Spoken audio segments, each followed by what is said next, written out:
What's going on, everybody? It's the Hook Cam back again with another film breakdown. Today we're going to be taking a look at this Super Bowl 55 film, just some quick stuff off of the TV footage, really seeing where the Tampa Bay Buccaneers changed their game plan, because I think they had one thing in mind, noticed it wasn't going to work early, and then they changed it up, and it ended up with a Super Bowl 55 win. Now, before I dive into all of that, I know I've had some new viewers on the channel lately. If you could hit that like button, hit that subscribe button to my channel, that would mean the world to me.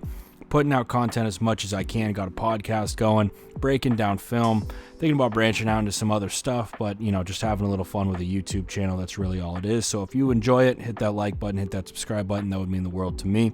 As well as to Jackson Kruger Sports. He's been pumping out content left and right. And he's also a Bucs fan, so congratulations on your Super Bowl win, Jackson. And then on top of that, third guy, my music guy, Max Keys. Phenomenal talent in the music industry. If you're looking for background music for YouTube videos or just some beats in general, he would be happy to dial that up for you. Okay, diving into this film breakdown, here's what I noticed early from the Tampa Bay Buccaneers. Hats off to this coaching staff. Bruce Arians, Byron Leftwich, Todd Bowles specifically had an outstanding game plan for the Kansas City Chiefs. Today we're going to be focusing on Arians and Byron Leftwich and really Tom Brady, who's essentially just another coach on the field at this point. First drive for the Tampa Bay Buccaneers. They're trying to work their run action, right? We try and get that wide zone look to the top. We're trying to get motion to this side of the field, clear out right here, right? We're really just trying to stress flat defenders. The Chiefs don't really have one in this situation. They're selling out trying to get to the run at the top of the formation, at the top of the screen. Chris Godwin's open underneath, but the Chiefs do a really good job of rallying and making that tackle. Second down, they only gained 2 yards. Third down, here we go, okay? We got this bunch formation at the bottom. They're really just trying to clear out with these two cats, and then they're trying to get Chris Godwin at the sticks on a little speed out, okay? Brady's a little high and away with his pass, can't convert. What I noticed after this was that the Tampa Bay Buccaneers focused their entire emphasis became about running the football. That's all it was. You notice it with their inside zone, their wide zone, their power. Everything they did became about running the football. Here's why. The Tampa Bay Buccaneers ended up with 6 offensive linemen in the game, which essentially makes it 12 personnel, right? But to the Kansas City Chiefs, you're going to treat this almost like a tight end. They didn't really acknowledge it, and the Bucs really caught the Chiefs in their nickel defense, right? We have our 4 down defensive linemen right here, and then our 2 backers, right? On top of that, right, here's our nickel corner. We got our corner to this dead side of the field down here. We're going to widen him with this motion, and then they just go wide zone to the top of this thing, right? We bring this guy into the box, really not too concerned about it because it's a defensive back, got to get a body on a body. But that's really where I noticed this Bucs offense really start to get going. They went with 6 offensive linemen, right? They would motion a receiver into the formation, and they just started hammering this rock. In this situation, we have a really simple, this is either duo or inside zone. We bring in this receiver into the formation, and all that we do, the Bucs do this a ton, by the way, where they almost, wouldn't call it a wrap. It's almost like a cross block on the outside. Gronk's working on this edge defender right here. Wrap up 18 into the formation. He's going to take on most dangerous man, who ends up being Sorensen. That's probably who he's IDing to get to, leave the corner to make the play. And this is an easy first down. They took the weight of the game off of Brady's shoulders and they put it on these running backs, and they said, let's go win a Super Bowl. Okay, and in this situation right here, 1st and 10, what can you do when you open up your running game? You get your run action going, right? At the top of the formation, we're going to have Antonio Brown running a nice little comeback at the top. They motion Chris Godwin before to make sure it's man coverage. Boom, you get that run action. We got guys running with even on the edges. Brady's going to laser this thing for an easy first down. They put the Chiefs in so many awkward positions because they were able to run the football, and they continued to hammer the rock basically the entirety of the game. Whether it was inside zone, power, wide zone, it didn't really matter. We're going to see right here, really simple, I believe this is inside zone. We have a lead with this thing to cut off anything on the back side, which is exactly what happens. Fournette's able to bounce this thing. I can't really get into too much of the coaching schematics because I don't have that end zone and wide film, but just kind of going through what they were seeing, what I believe they were seeing at least, and kind of dissecting it for you guys right here. Their first touchdown, what's it based off of? Their run action, right? We give that run action, we get backers close to the line of scrimmage.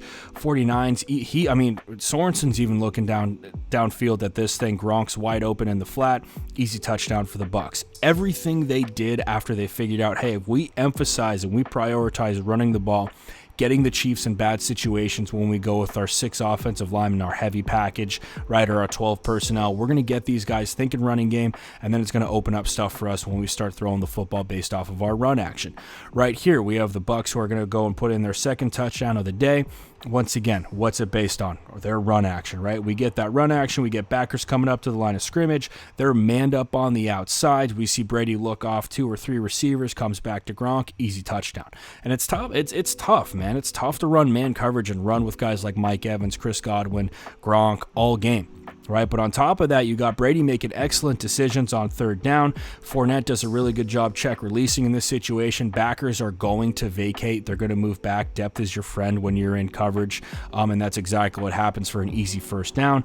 But once again, I'm going to go through these plays, and I'm going to just keep repeating myself, okay? The Bucs emphasized running the football. Stuff like this right here, okay? This is what I believe is duo. Okay, so you bring your receiver into the formation, and basically we're just working down, right? That's basically all it is. We got a couple of combos here and there. Gronk and their other tight end, I believe that's Cameron Brate, or it could be that 6 offensive lineman, working this combo or working this combo, right? And basically all that's happening is Leonard Fournette, he's going to read the Mike linebacker.